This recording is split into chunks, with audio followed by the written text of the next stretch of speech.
Welcome to Washington Talk. I'm Young-Gyo Kim. Following the Biden-Yoon summit in Seoul, the high-ranking officials from the two countries met in a series of the meetings. And the U.S. and South Korea are vowing to deter North Korea if it conducts a nuclear test, talking specifically about adding new sanctions. Today, we'll discuss how the two allies can keep up pressure on North Korea when the nuclear test could be imminent.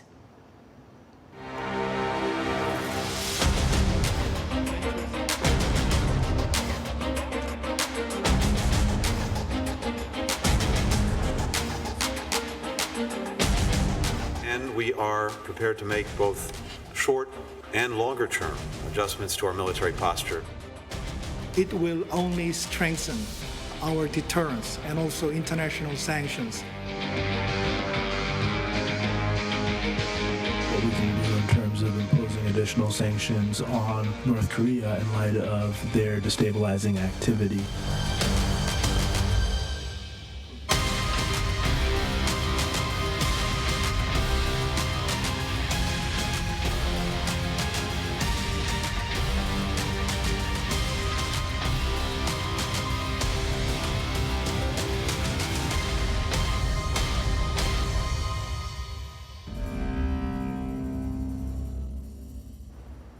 In the studio with me is David Asher, Senior Fellow at Hudson Institute.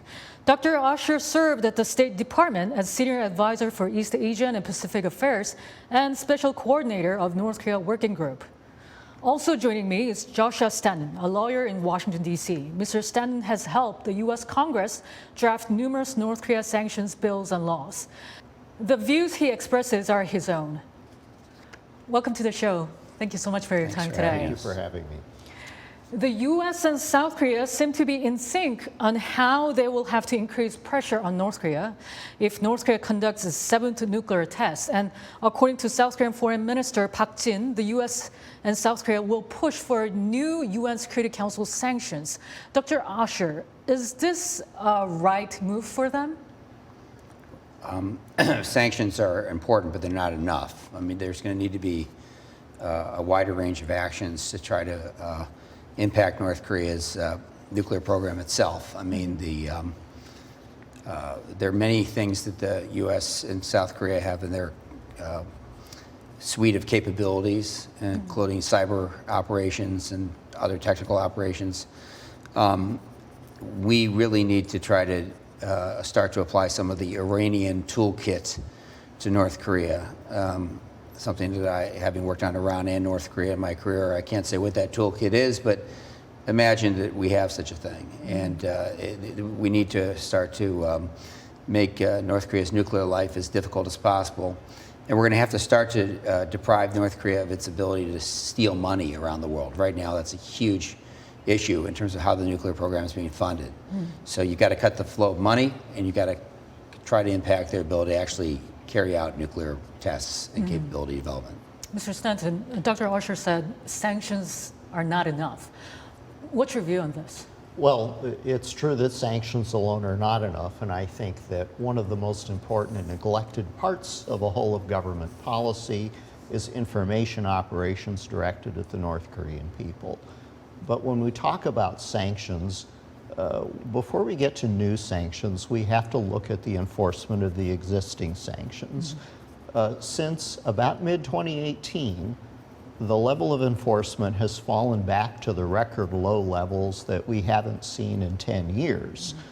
Both the Trump administration and the Biden administration have simply failed at enforcing the sanctions we already have. When you go back to the United Nations Security Council and you bargain for sanctions with China and Russia, which are not going to cooperate with this effort, what you're really doing is you're sending a message that you're doing something when in fact we have done nothing with respect to sanctions enforcement, other than a few moderately significant actions just this year. We actually had a full year with 0 North Korea sanctions designations whatsoever preceding December 2021. So the real important priority needs to be enforcing the authorities that already exist and doing so in a way that's harmonized with the efforts of our allies that issue convertible currencies. I just want to say Sure. I totally agree. I mean, the verification and compliance of sanctions is almost non-existent in the entire U.S. government. We have a one and done policy, so we'll hit an entity, and very rarely do we ever follow up on anyone. Even Al Qaeda, Hezbollah, North Korea, Iran. It is a remarkably big problem, as is the issue of the so-called 50% rule, which is that if a sanctioned entity shifts its ownership so that it's only controlled by 49% of the parent sanctioned party, it's no longer sanctioned under most interpretations of sanctions. So what do people do when they get sanctioned? They just cut their ownership. They might change an address. They might change a fax number even. They might not even move. Most of the time they don't. So there's an enormous number of North Korean sanctioned entities, for example, in northern China, that are have been sanctioned, but they're operating free and clear as far as business right now, because the sanctions aren't being updated. So they can still essentially launder money through the United States or make transfer payments. And whether banks are supposed to enforce the sanctions or not, they're just not doing it. So it's a big problem. Can I follow up on David's comment a little? There are 3 major Chinese banks right now that are subject to grand jury or Patriot Act subpoenas in the local U.S. District Court. This has been an ongoing case since 2018. That doesn't include the time that the grand jury was looking at the prosecutor's evidence. The FBI has been following the money laundered through the United States very closely. This is not for lack of targets. And yet we have not seen the political will on the part of the Biden administration either penalize or prosecute those banks the way the Obama administration did with the European banks, the banks of our allies that were violating Iran sanctions. This is a lack of political will. This is a policy failure, and it is a bipartisan policy failure to enforce our laws. The Chinese banking industry is violating our money laundering laws and violating our sanctions laws, and they have been given de facto immunity by our Treasury Department. Not fully following through the sanctions, is that because there's lack of a sense of urgency within the administration or U.S. government? I think that there's a idea that coercive diplomacy is somehow not a polite way of conducting international relations, and it frankly happened under Trump too. I mean, I was in the Trump administration for the last year as one of the leading officials in arms control and running all the arms control intelligence issues. And I mean, we let the Chinese off the hook in terms of allowing their banks to escape prosecution, as well as I would call it sort of persecution from sanctions under OFAC. And we frankly, put diplomacy ahead of everything else. That President Trump fell in love with these letters from Kim Jong-un, the love letters as we call them, and became convinced that he could make a deal because he's a deal-making guy. My counsel to the White House was, we're never going to get a deal with this guy. And it was the same counsel I gave President Obama, President Clinton, and President Bush, since I've worked for all of them. There's some regimes you're just not going to deal with. So what you've got to do is you've got to aim to provide the conditions of containment and constrainment, and aim to counter, protect, deter their activities. You talked about China. There are some members of the U.S. Congress calling for stronger enforcement of sanctions on Chinese entities that are helping North Korea's illegal activities. Why? So is it because of the lack of political will that is not fully enforced on Chinese entities? There was minimal enforcement on Chinese entities, the most notorious being run by a woman named Mao Xiaohong. It's a company called Dandong Hongqing Trading Corporation. It has spread massively in many aspects since it was designated. You can see it in the data that the Sayari, the company that I helped start, actually collects for the government and the U.S. and many other governments, as well as banks. It's publicly available. I mean, they've changed their name and established new offices all over Dandong. Many of which, though, are in the same building they were housed in before. So they just they basically, we're sort of being laughed at by the North Koreans, as far as I can tell. I mean, they're managing to steal between $1 and $2 billion a year in Bitcoin and other sources of money from gambling sites and gaming sites. They are engaged still in drug trafficking and other illegal activities, which no one seems to want to pay attention to. Counterfeit cigarette sales are continuing to be very substantial. Our regime opposition strategy is essentially non-existent in this state, as far as I'm concerned. Mr. Stanton. Let me add a point to the Mao Zedong case that Mr. Asher talked about. In that case, Secretary Liu, during the Obama administration, had asked the Chinese government to cooperate with anti-money laundering enforcement with respect to 12 Chinese banks that held accounts for that conglomerate. And the Chinese government essentially ignored us. They did nothing, and the prosecutors in D.C. in a subsequent case later told the entire story. So that's all in the appellate record. Appealing to China's sense of fair play or justice is futility itself. Also, let's not forget the other bad actor here. Most of that money that is laundered through those Chinese banks constitutes the proceed of coal that is being smuggled through Russian and Chinese ports in broad daylight. There is authority in the existing sanctions laws to target the ports for import sanctions that are involved in that smuggling. Neither the Trump nor the Biden administration has used those authorities. They're really failing to take advantage of the authorities we already have. By going back to the UN, we're essentially going to be bargaining with the very parties that have been undermining the sanctions for all these years, asking them to agree to another resolution they're just going to turn around and violate. It's really time for us to look inward, to enforce the laws we have, and to do this in a way in which we work with our allies. What about White House National Security Advisor Jake Sullivan very recently said he has expressed to China U.S. concerns over North Korea's possible nuclear tests, and he said we'll have to see how this is going to play out. Mr. Stanton, how will this play out? Probably exactly the same way it played out since 2006, when we've said almost exactly the same words every single occasion since then. Look, when I first heard the words maximum pressure, what I said then is what I say now. I will believe it's maximum pressure when I see a 9-digit civil penalty against a Chinese bank for laundering North Korea's money through our banking system. That has still not happened. And when it does, then I will believe that we are serious, and maybe so will the Chinese banking industry. Dr. Asher, so is it realistically difficult for the U.S. and China to cooperate on North Korea sanctions?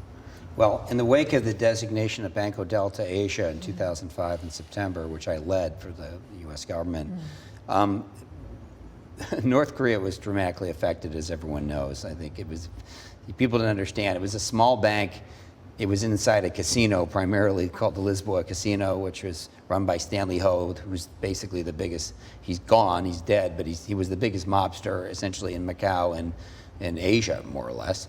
The man behind the 14K triad, which was the largest Chinese organized crime organization.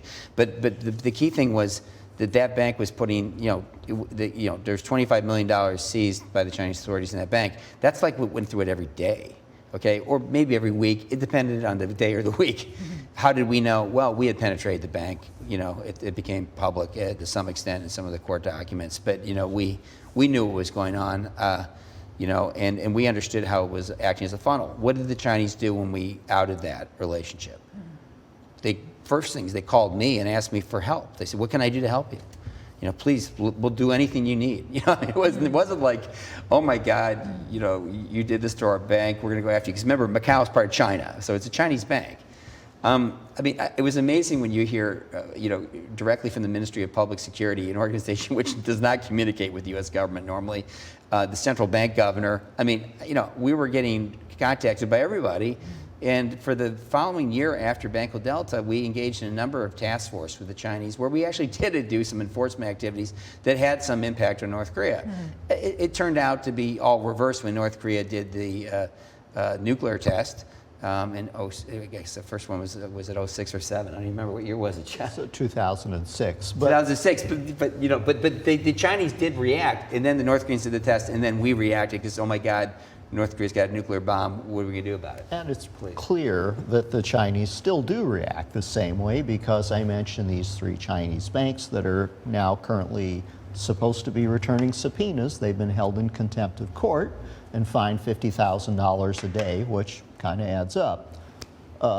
Those banks, it is apparent if you read the unsealed portions of the docket, the Chinese government has intervened in those cases to try to persuade the U.S. government not to enforce this through the courts and to go back to this mutual legal assistance treaty that the Chinese have frankly never respected.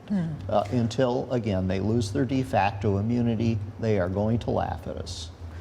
Mr. Stanton, can we come up with something as strong as we did in the past in the Banco Delta case? The authorities are there. I think, look, these 3 banks should be our focus. There should be a 2-tier effort that begins with the Anti-Money Laundering Act of 2020, which is a new authority by a very concerned Congress.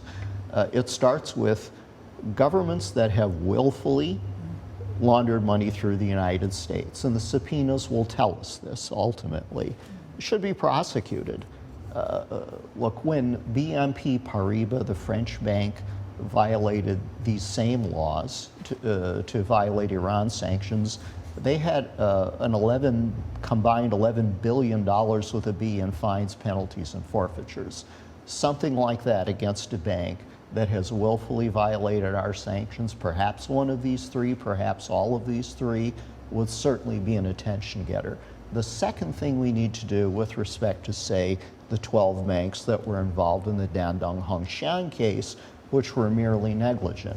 Now, they have failed an obligation to do what is called enhanced due diligence under the Patriot Act, and if they have essentially negligently let North Korea launder money through their banks, then they should face increased Patriot Act restrictions on their access to the financial system, including enhanced due diligence obligations that apply to them. Dr. Usher, if there's one area that you go after, as you did in the past with Banco Delta Asia, what would it be? Well, I go after the regime itself. To me, the main target is to oppose the communist regime in North Korea and to work assiduously to not only oppose it, but to depose it, basically, put it out of power. People think we don't have the capabilities to do this. I'm very confident we do. I'm confident from my experience. People say, well, we didn't have a regime change policy. Well, we had a regime alteration policy. If we had a determined policy to displace the Kim regime, I think within 1 to 2 years we could have a high degree of impact. Whether we succeed fully or not, we're going to get the guy's attention to the point that we actually start to see not a regime we can deal with, but a regime that's in a weaker position. Now, will it lash out with nuclear weapons? Will it lash out with proliferation? Sure. Is it going to do that anyway? Yeah. Why is North Korea building so many nuclear weapons? Why are they doing so many tests? I would assume it's because there's nuclear weapons for sale. The lesson I see, and I've been involved in Russia-Ukraine events recently and chasing Putin's money around the world, is that the Ukraine gave up its nuclear weapons, and now look what it's paying. So there's governments all over the Middle East, I can tell you that, having spent almost as much of my career in the Middle East as in East Asia, that are looking very actively for nuclear weapons, and the North Koreans have weapons to sell. We have to make a massive effort to counterproliferation against North Korea immediately, but it also needs to be part of a regime opposition strategy, because frankly, this regime is on a course of collision against the entire world. And Josh is absolutely right. I mean, there are many targets that are not that difficult to have an impact on. These Chinese banks, we already have the legal grounds to act on them. They've already, essentially, they haven't defended themselves in a way that is consistent with being not guilty. They're essentially guilty. They know they're guilty. They're paying a fine every day.